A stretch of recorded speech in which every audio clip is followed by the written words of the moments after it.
کبھی مرد نے تو احتجاج نہیں کیا۔ یہ سارے ماشاءاللہ مرد بیٹھے ہیں، سب کی اولادیں ہیں، سارے ہی اس دور سے گزرے ہیں اور گزر رہے ہیں کہ والد ہے۔ اب کسی نے مرد مارچ تو نہیں کیا آج تک، نہ احتجاج کیا ہے، نہ دین پر اعتراض کیا ہے کہ بھی اس دین نے صبح سے شام تک اولاد کے لیے جو ذلیل ہونے والا ہے، جو گالیاں بھی سنتا ہے، جو تھپڑ بھی کھاتا ہے لوگوں کے، مالکوں کے، تو کبھی اس نے نہیں کہا کہ میں تو صبح سے شام تک اس اولاد کے لیے باہر مارا پھرتا ہوں۔ اور پھر اس اسلام نے حق بھی دیا تو گھر بیٹھنے والی کو دیا۔ اسلام نے اگر زیادہ حق دیا ہے تو گھر میں بیٹھی ہوئی عورت کو دیا ہے، مجھے کیوں نہیں دیا؟ میں سارا دن گرمی میں باہر ہوتا ہوں، ان کے لیے گھر میں میں نے UPS بھی لگایا ہے، ان کے لیے گھر میں نے AC کا، کولر کا، جتنی مجھے توفیق تھی میں نے بندوبست بھی کیا ہے، اور میں خود سارا دن ریڑی پر دھوپ میں پھرتا رہتا ہوں ان کے لیے، لیکن اسلام نے پھر بھی عزت ان کو زیادہ دی ہے۔ کبھی مرد مارچ تو نہیں ہوا، کبھی مردوں نے تو نہیں کہا کہ یہ ہمیں ڈیگریڈ کیا جا رہا ہے، ہم سے حقوق چھین لیے گئے ہیں۔ کیوں؟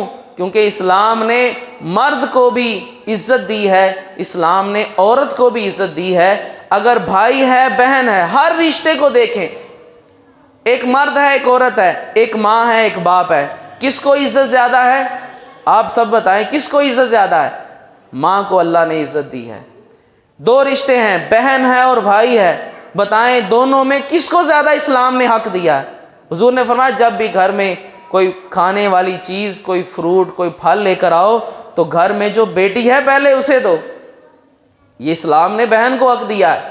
بیٹیاں ہیں، کوئی مجھے ایک حدیث دکھا دے، کوئی بندہ ایک روایت دکھا دے کہ کسی روایت میں لکھا ہو کہ اگر کسی بندے کے 3، 4، 2 یا 1 بیٹا ہو اور اس بیٹے کی پرورش کر کے اس بیٹے کا نکاح کر دے تو وہ بیٹا اس ماں باپ کو جہنم میں جانے نہیں دے گا، بتائیں ایک بھی روایت نہیں ہے۔ ہاں، بیٹی کے بارے میں حضور نے فرمایا جس کی 3، 2 یا 1 بھی بیٹی ہے اور اس نے اپنی اس بیٹی کی اچھی پرورش کی، اس کا نکاح کر دیا، وہ بیٹی اسے جہنم میں جانے نہیں دے گی۔ اب جائیں کہاں؟ بہن ہے تو پھر بھی اس کی عزت زیادہ ہے، یہ ماں ہے پھر بھی باپ سے بھی زیادہ اس کی عزت ہے، یہ بیٹی ہے تو بیٹے سے بڑھ کر اس کی عزت ہے، یہ بہن ہے تو بھائی سے بڑھ کر اس کی عزت ہے، اور پھر یہ خاتون ہے، یہ بیوی ہے کسی کی تو شوہر سے بڑھ کر اس کی عزت ہے۔